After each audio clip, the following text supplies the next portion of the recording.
Maldives நாட்டுக்கு நான் வந்து 3 வருஷத்துக்கிட்ட ஆக போகுது. ஆனா ஒரு 3-4 தடவை தான் கரண்ட் கட் ஆயிருக்கு. அதுவுமே நம்ம ஊர் மாதிரி ஒரு நாள் ஃபுல்லா அப்படியெல்லாம் கட் ஆனது கிடையாது. ஒரு அரை மணி நேரத்துல வந்துடுச்சு. மால்தீவ்ஸ் நாட்டுல ஒரு தெர்மல் பவர் ஸ்டேஷனோ இல்ல நியூக்ளியர் பவர் ஸ்டேஷனோ இல்ல விண்ட் மில் ஸ்டேஷனோ எதுவுமே கிடையாது. அப்ப இவங்க கரண்ட் எங்க இருந்து ஜெனரேட் பண்றாங்க? நம்ம ஊர்ல கரண்ட ஒரு இடத்துல ஜெனரேட் பண்ணி அப்புறம் அந்த டிரான்ஸ்மிஷன் லைன்ஸ் வழியா நமக்கு எலக்ட்ரிசிட்டி கிடைக்கும். ஆனா இந்த மால்தீவ்ஸோட அமைப்பே வேற. உங்களுக்கு இந்த பிக்சர்ல பார்த்தாலே தெரியும். இங்க 1000க்கு மேல ஐலண்ட்ஸ் இருக்கு. ஒவ்வொரு ஐலண்டுமே 5 கிலோமீட்டர், 10 கிலோமீட்டர், 20 கிலோமீட்டர் அதுக்கும் மேல தள்ளி தள்ளி தான் இருக்கும்.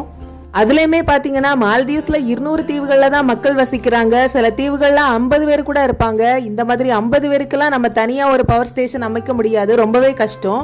அதனாலதான் இவங்க இந்த டீசல் ஜெனரேட்டர் தான் யூஸ் பண்றாங்க.